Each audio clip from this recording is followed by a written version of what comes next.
আমার হোম কুকিংয়ে আপনাদের সবাইকে স্বাগত। আজকে আমি আপনাদের সঙ্গে একটি রেসিপি শেয়ার করব, সকলের চেনা এবং ভীষণ পছন্দের একটি রেসিপি, বেগুন পোস্ত। আর এই রেসিপিটি কিন্তু খুব সহজ এবং অল্প সময়ে বানিয়ে ফেলা যায়, আর খেতেও কিন্তু ভীষণই ভালো লাগে। আর আজকে আমি সম্পূর্ণ নিরামিষভাবেই বেগুন পোস্ত আপনাদের সঙ্গে শেয়ার করছি। তো এই রেসিপিটি বানাতে এখানে আমার উপকরণ লাগছে, এখানে মিডিয়াম সাইজের বেগুন আমি একটা আর একটার অর্ধেক বেগুনকে এভাবে 4 টুকরো করে কেটে নিয়েছি। এখানে আমি 4 চা চামচ পোস্ত প্রথমে ভিজিয়ে নিয়ে তারপর বেটে নিয়েছি। রয়েছে টক দই 3 চা চামচ। এখানে রয়েছে টমেটো, একটা টমেটো আমি এভাবে কুচি করে নিয়েছি। রয়েছে ধনেপাতা কুচি। এখানে রয়েছে 4টে চেরা কাঁচা লঙ্কা। রয়েছে পরিমাণ মতো নুন। হলুদ গুঁড়ো হাফ চা চামচেরও একটু কম, লঙ্কা গুঁড়ো হাফ চা চামচেরও একটু কম। রয়েছে সামান্য পরিমাণ ফোড়নের জন্য কালো জিরে। এখানে আমি রান্নাটা করার জন্য প্রথমেই বেগুনগুলোকে ম্যারিনেট করে নেব। এর জন্য আমি এতে দিয়ে দিচ্ছি পরিমাণ মতো নুন। এরপর এতে দিয়ে দিচ্ছি সামান্য পরিমাণ হলুদ গুঁড়ো। আর এখানে কিন্তু আমি নুন আর হলুদ গুঁড়োটা আলাদা করে ব্যবহার করছি।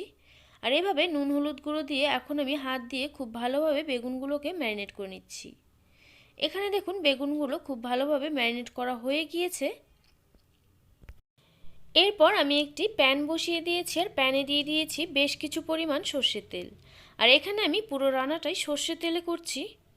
আর এখানে তেল গরম হয়ে এসছে, আর তেল গরম হয়ে এলে এরপর আমি এতে দিয়ে দিচ্ছি একে একে ম্যারিনেট করে রাখা বেগুনের টুকরোগুলোকে। আর বেগুনের কিন্তু একটা পাশ হয়ে গিয়েছে, আর এখন আমি উল্টে পাল্টে নিচ্ছি।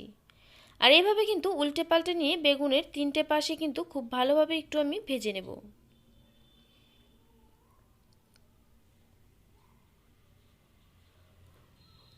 তো এখানে দেখুন অপর পাশটাও কিন্তু হয়ে গিয়েছে, আর এখন আমি আবারও একটু উল্টে পাল্টে নিয়ে আরেকটা পাশও হতে দেব।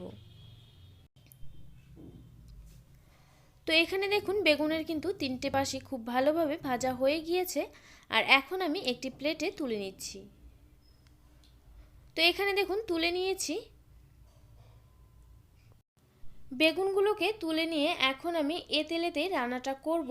এর জন্য আমি এতে ফোড়নে দিয়ে দিচ্ছি কালো জিরে। কালো জিরে দিয়ে এখন আমি এভাবে একটু নেড়ে চেড়ে নিচ্ছি। আর এইভাবে নেড়ে চেড়ে নিয়ে এরপরেতে দিয়ে দিচ্ছি কেটে রাখা টমেটোর টুকরোগুলোকে।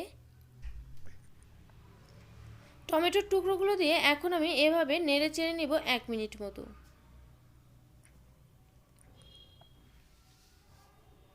এখানে দেখুন 1 মিনিট মতো হয়ে গিয়েছে, আর এখন আমি এতে দিয়ে দিচ্ছি নুন। আর নুন দেওয়াতে কিন্তু টমেটোটা খুব ভালোভাবে সেদ্ধ হয়ে যাবে। নুন দিয়ে এখন আমি আবারও নেড়ে চেড়ে নিব 1 মিনিট মতো। এখানে দেখুন 1 মিনিট মতো হয়ে গিয়েছে, আর এখানে কিন্তু টমেটোটা খুব ভালোভাবে সেদ্ধ হয়ে গিয়েছে। এরপর দিয়ে দিচ্ছি হলুদ গুঁড়ো, দিয়ে দিচ্ছি লঙ্কা গুঁড়ো।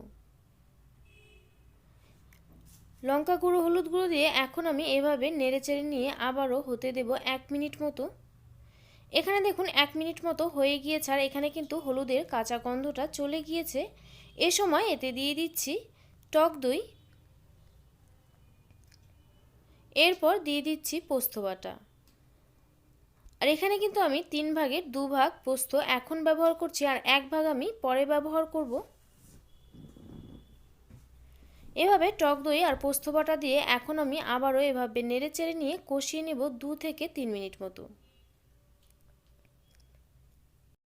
আর এই সময় কিন্তু আমি উনুনের আঁচটা মিডিয়াম ফ্লেমেতে রেখেছি। তো এখানে দেখুন 2 থেকে 3 মিনিট মতো হয়ে গিয়েছে, আর এখানে কিন্তু সমস্ত কিছু খুব ভালোভাবে কষানো হয়ে গিয়েছে। এরপর আমি এতে দিয়ে দিচ্ছি জল। আর এই রান্নাটাতে আমি খুব বেশি পরিমাণ জল ব্যবহার করছি না। আপনারা গ্রেভি যেমন পছন্দ করেন অবশ্যই সে বুঝে জল ব্যবহার করতে পারেন। তবে এই রান্নাটা কিন্তু গ্রেভিটা একটু ঘন হলে এর টেস্টটা কিন্তু বেশি ভালো আসে। তো এখন আমি এভাবে একটু খুব ভালোভাবে নেড়ে চেড়ে নিয়ে গ্রেভিটাকে ফুটতে দেব। এখানে দেখুন গ্রেভিটা খুব ভালোভাবে ফুটে উঠেছে।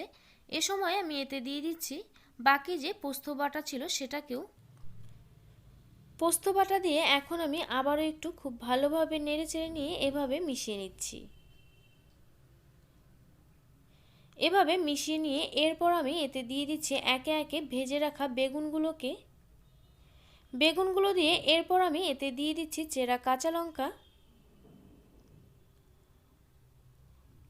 এখন আমি এই বেগুনগুলোর সঙ্গে পোস্তগুলোকে এভাবে একটু নেড়েচেড়ে নিয়ে ভালোভাবে মিশিয়ে নিচ্ছি। আর এভাবে মিশিয়ে নিয়ে এখন আমি হতে দেব 4 থেকে 5 মিনিট মতো।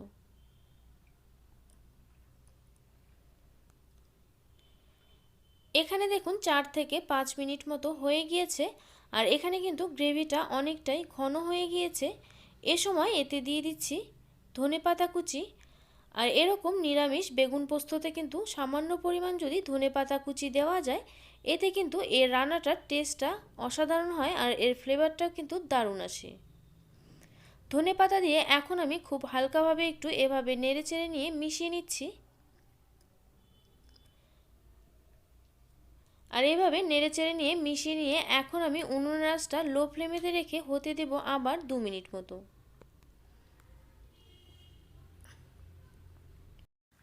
তো এখানে 2 মিনিট হয়ে গিয়েছে আর এখন আমি গ্যাসটাকে বন্ধ করে দিয়েছি। আর এখানে কিন্তু খুব অল্প সময় অল্প কিছু উপকরণ দিয়ে খুব সহজভাবে হয়ে গিয়েছে বেগুন পোস্ত। তো এখন আমি নামিয়ে নেব। তো এখানে আমি নামিয়ে নিয়েছি আর একেবারে কিন্তু রেডি হয়ে গিয়েছে সম্পূর্ণ নিরামিষভাবে বেগুন পোস্তর রেসিপি। আর এই রেসিপিটি কিন্তু গরম গরম ভাতের সঙ্গে পরিবেশন করলে খেতে অসাধারণ হয়। আর আপনারাও অবশ্যই একবার বাড়িতে এভাবে ট্রাই করবেন, আশা করছি আপনাদেরও খুব ভালো লাগবে। আর আমার এই ভিডিওটি আপনাদের কেমন লাগলো অবশ্যই কমেন্ট করে জানাবেন। আর আমার এই ভিডিওটি যদি আপনাদের ভালো লেগে থাকে অবশ্যই লাইক করবেন, শেয়ার করবেন আর আমার এই চ্যানেলটিকে সাবস্ক্রাইব করবেন। পাশে থাকা বেল আইকন অবশ্যই প্রেস করে দেবেন, এতে করে আমার নিত্য নতুন ভিডিওর আপডেট আপনাদের কাছে পৌঁছে যাবে সবার আগে। তো আজকের মতো ভিডিওটা এ পর্যন্তই, আবারও পরে দেখা হচ্ছে অন্য কোনো নতুন ভিডিওর সঙ্গে। আমার এই ভিডিওটি শেষ পর্যন্ত দেখার জন্য আপনাকে জানাই অসংখ্য ধন্যবাদ।